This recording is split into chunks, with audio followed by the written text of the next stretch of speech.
They say that blood is thicker than water, but they forget that blood also stains the deepest. I used to believe that family was a sanctuary. I thought it was the one place in a cold, unforgiving world where you would always be accepted, always be protected, and always be loved, not for what you could provide, but simply because you existed. For 28 years of my life, I lived by that code. I was the dependable daughter, Maya, the quiet one who never made a scene, never demanded the spotlight, and never asked for anything in return. While my younger sister, Chloe, was celebrated for her beauty, her charm, and her social calendar, I was the one who stayed up late into the night, building my corporate consulting business from the ground up. I didn't mind the silence. I didn't even mind that my parents, Richard and Eleanor, seemed to view my achievements as mere background noise compared to Chloe's vibrant life. When I bought my first apartment, there was no celebratory dinner. But when Chloe passed her driving test on the third attempt, my father threw a grand backyard barbecue. I swallowed my pride, smiled, and told myself that parents simply love their children in different ways. I convinced myself that my financial stability was my gift to them, a way to ensure they never had to worry. Whenever my mother dropped a subtle hint about a rising utility bill, a broken refrigerator, or a missed car payment, my checkbook was already open. I thought I was building a foundation of love, layer by layer, dollar by dollar. But the painful truth is, I was only building a gilded pedestal for my sister to stand on while she looked down at me. Everything I thought I knew about my family shattered into a million unfixable pieces on a rainy Tuesday evening. The rain was drumming softly against my office window, a cold, soothing rhythm that usually brought me peace after a long day of analyzing market trends. My phone lit up on my desk, my mother's name flashing across the screen. When I answered, her voice was buzzing with a frantic, breathless excitement and energy she usually reserved exclusively for Chloe's milestones. Chloe was getting married, and it wasn't just any ordinary wedding. She had managed to capture the heart of Julian Vance, the heir to a prominent, old-money real estate empire. My mother described the plans with a breathless, almost worshipful reverence. It was to be a grand, lavish, fairy tale wedding at a luxury historic estate overlooking the Rocky Coast. A 3-day affair filled with high society guests, corporate executives, and social media influencers. As I listened to her voice echo through the speaker, I remember smiling so hard that my cheeks genuinely ached. I felt a sudden, overwhelming rush of warmth. This was my little sister. Despite our distance, despite the ways she had always drifted above the realities of life, I was genuinely thrilled for her. In those fleeting moments, my mind raced with anticipation. I immediately started visualizing the dress I would buy for the occasions, something elegant but modest, so I wouldn't take any attention away from her. I thought about how I could help her style her hair, how I could manage the vendors behind the scenes to take the stress off her shoulders, and exactly how much money I could gift the newlyweds to help them start their journey. Then, the line went devastatingly quiet. The joyous, cascading laughter on the other end died down, replaced by a heavy, clinical silence that made the hairs on the back of my neck stand up. My mother cleared her throat, a sharp, cold sound that instantly dissolved the warmth in my chest. "Maya," my mother said, her voice dropping into a tone that was completely stripped of its maternal affection. It sounded formal, distant, and carefully rehearsed. "We need to have a very serious talk about the guest list. You see, Chloe has a very specific, very precise vision for her wedding day. The Vance family is incredibly prominent, and their expectations are sky high. Everything has to look cohesive. And, well, Chloe feels that having you there might make things uncomfortable." The words hung in the air, cold and heavy. I froze. The phone pressed so tightly against my ear that the plastic hurt my skin. For a moment, I honestly thought I had misheard her. Maybe the rain outside was distorting the signal. "Uncomfortable," I whispered, my voice sounding incredibly small in the empty room. "Mom, What are you talking about? I'm her sister. I'm your daughter. I know, sweetie, I know. My mother sighed, though there was no real sorrow or regret in her breath. It was the sigh of someone handling a minor administrative inconvenience. But you have to look at the bigger picture. You're so deeply focused on your corporate work, so plain and practical. You don't really fit into Chloe's new social circle. She's marrying into high society, Maya. The guests will be dressed in haute couture. There will be photographers from major lifestyle magazines. Chloe wants every single frame to look flawless for the cameras. We just think it's best if you sit this one out. We'll send you photos from the professional gallery, I promise. Every word felt like a physical blow, a sharp blade cutting through the years of devotion I had offered them. My own mother was banning me from my only sister's wedding because I wasn't glamorous enough. Because my appearance, my quiet demeanor, and my hard work, the very work that had paid for their family dinners and funded Chloe's expensive private college. Textbooks didn't look pretty enough to serve as a backdrop for an Instagram caption. Before I could even find the breath to protest, before I could ask how they could possibly justify stripping me of my place in the family, I heard a rustling sound on the other end. My father took the phone from my mother's hand. His voice was a heavy, immovable wall of cold finality. "Don't make a scene, Maya," he said, cutting straight through my silence. "It's Chloe's special day, not yours. She has worked very hard to secure this position in life, and we are not going to let anything jeopardize her standing with the Vance family. If you truly love this family, if you have an ounce of respect for your sister's happiness, you will accept this gracefully and stay away. Don't ruin this for her." The line went dead. The click of the disconnection echoed in my ears like a gunshot. I sat there in the dim light of my office for hours, staring at the blank screen of my phone. That night, the girl who always stayed silent, the girl who constantly bent backward to please her family, died in the dark. I didn't cry. The pain was far too deep, far too heavy for tears to wash away.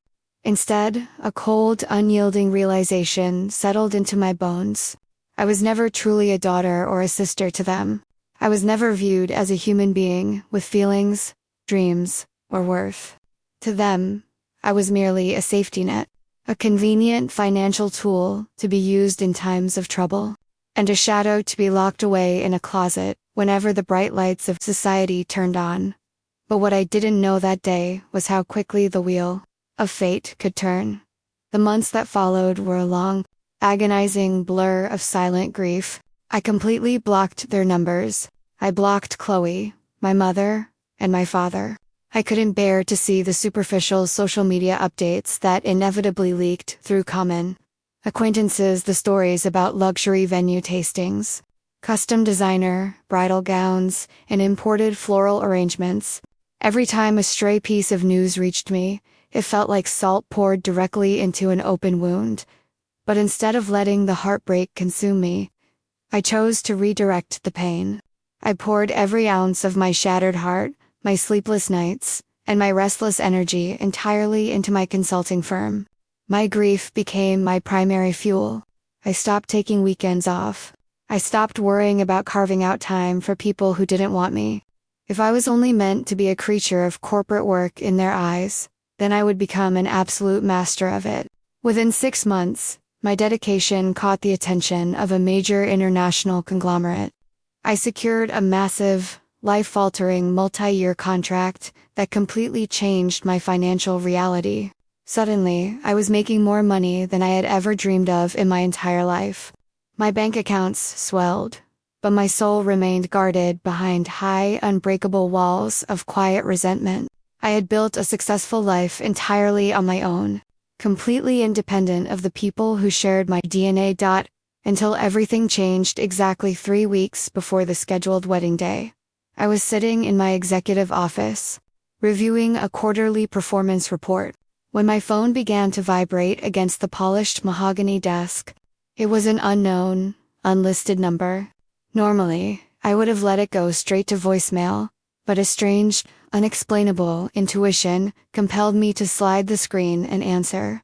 "Maya." "Oh, thank God." Thank God you actually answered. Please, please don't hang up the phone. It was my mother. But the confident, dismissive, sharp woman from 6 months ago was entirely gone. The voice on the other end didn't sound like Eleanor Kahn at all. It was breathless, frantic, completely broken, and dripping with raw, unadulterated panic. I could hear her sobbing heavily, gasping for air between her words. "What do you want, Mom?" I asked. My voice didn't shake. It was as cold, flat, and clinical as ice. "Maya, we are in a catastrophic situation. The wedding, it's going to be canceled. Everything is completely ruined." She wept, her voice trembling so violently I could barely understand her. The catering company and the luxury venue coordinator just called a mandatory meeting. They informed us that the final, absolute balance payments are due by this Friday at noon. If we don't transfer the funds, they are going to forfeit our massive deposit, cancel the entire event, and release the dates to another client. Your father. Oh God, Maya, your father made some terrible, reckless investments in the stock market last month. He thought he could double our savings to pay for the final expenses. But the market crashed. The money we set aside is completely gone. We are entirely broke, Maya. We have nothing left. I sat back, slowly, in my leather chair, a strange, profound numbness washing over my body. The irony of the situation was almost suffocating. "How much are you short?" I asked quietly. $55,000, she whispered. The number sounded like a confession of a crime. "Maya, please. You have to save us. If the wedding is canceled now, Chloe will be utterly humiliated. Her fiancé's family will see that we aren't who we pretended to be, and they will call off the entire engagement. Our family's name will be permanently dragged through the mud. You are our absolute last hope. You always have money saved. You're the smart one, the responsible one. Please, Maya, we are begging you on our knees." A bitter, hollow laugh escaped my lips before I could stop it. It was a sound born from pure, unadulterated disbelief. "You banned me from the wedding, Mom," I said, letting the weight of my words sink into the line. "You looked me in the eye through a telephone screen and told me I wasn't glamorous enough. Wasn't good enough to even stand in the distant background of Chloe's perfect day. You told me I would ruin her aesthetic. And now, you want me to pay $55,000 to fund the very event I was deemed unworthy to attend. We were wrong, Maya. We were just so stressed. We weren't thinking straight." She pleaded desperately, the tears pouring out as she realized the absolute power dynamic had shifted. "If you wire us the $55,000, of course you can come to the wedding. We will completely rewrite the seating arrangement. We will put you right at the front row, at the VIP head table next to the groom's parents. We'll tell everyone in the room how incredibly successful and amazing you are. Just please, I beg you, don't let your sister's entire life be destroyed over your pride." Pride. Even now, in the depths of her desperation, she couldn't see the depth of her cruelty. She genuinely believed that my broken heart, my months of silent grieving, and my deeply wounded soul were just a matter of petty pride. They didn't regret hurting me. They didn't regret throwing me away like a piece of garbage. They only regretted that they suddenly needed the exact person they had discarded. As her hysterical pleas continued to flood the receiver, the sheer hypocrisy of their love was entirely exposed. They didn't want me. They didn't love me. They loved my bank account. And in that moment of absolute clarity, the pain completely vanished, replaced by an ironclad, calculating strength. A calm, dark serenity settled over me. I knew exactly what I had to do. "Fine," I said, keeping my voice soft, level, and entirely devoid of emotion. "I will handle the $55,000. I will ensure the venue and the caterers are taken care of directly, so the wedding can proceed. But I have one non-negotiable condition. I want Chloe to call me herself, look past her flawless aesthetic, and ask me for the money." Less than an hour later, my phone rang again. It was Chloe. There was no real apology in her tone, no genuine remorse for how she had excluded her own flesh and blood. Instead, her voice was coated in a spoiled, transactional sweetness, the tone she always used when she wanted a favor. "Maya, thank you so much," she purred into the phone. "Mom told me you're going to save the day. I always knew I could count on my big sister when things got tough. You're truly the best. I'll see you at the wedding, Chloe," I said simply, and hung up before she could say another word. But I had no intention of being their savior. I had an intention of being their reality check. I didn't send a single penny to my parents' bank account. I knew that if I gave them the cash, they would find a way to manipulate the narrative. Instead, I contacted the luxury venue manager and the catering director directly. I paid the $55,000 using my official corporate consulting account, ensuring that every vendor was paid to the penny and the wedding would go off without a single hitch. But before the funds were transferred, I had my corporate legal team draw up a very specific, ironclad, legally binding financial contract. On the day of the wedding, the coastal estate was absolutely breathtaking. The high society guests arrived in a sea of silk, velvet, and priceless diamonds. My parents and Chloe were beaming, radiant with joy, basking in the stolen luxury that my hard work had secured for them. Throughout the ceremony, my mother and father kept glancing toward the back of the chapel, expecting me to show up in a plain, simple dress so they could hurriedly usher me to the front row to show me off as their wealthy benefactor. But I didn't show up. Not during the vows. Not during the cocktail hour. Instead, right before the grand reception dinner commenced, as hundreds of elite guests took their seats at beautifully decorated tables, covered in white orchids and crystal glassware, my personal corporate attorney walked into the ballroom. He didn't look like a wedding guest. He looked like a storm cloud in a tailored black suit. He marched directly up to the elevated head table where my parents, Chloe, her new husband Julian, and the prominent Vance family were prominently seated, with a polite bow. My attorney handed my father a beautifully wrapped, heavy silver envelope. My father smiled broadly, assuming it was a lavish, wealthy wedding gift or a massive celebratory check from his corporate daughter. He opened it eagerly in front of Julian's parents, wanting to boast about my generosity. But as his eyes scanned the document inside, every single drop of color instantly drained from his face. His hands began to shake violently. Inside the envelope was not a gift.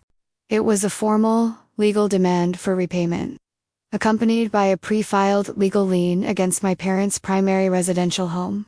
The contract clearly stated that the $55,000 provided by my firm was not a personal gift or a family favor, was an emergency corporate loan with a high-interest penalty, fully secured by their property, because my father had signed the vendor release forms under my corporate terms. Attached to the legal documents was a small, simple note written in my own handwriting. "Since I wasn't elegant or beautiful enough to be a part of your family, I decided to treat this as a strictly professional business transaction. You sold my presence and my dignity for $55,000. Now, it's time for you to pay the price. See you in court." The panic at the head table was instantaneous and catastrophic.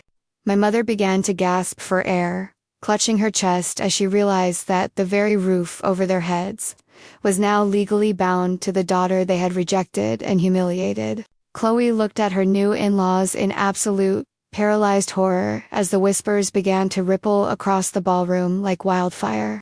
The immaculate, wealthy facade of our perfect family was entirely exposed as it broke.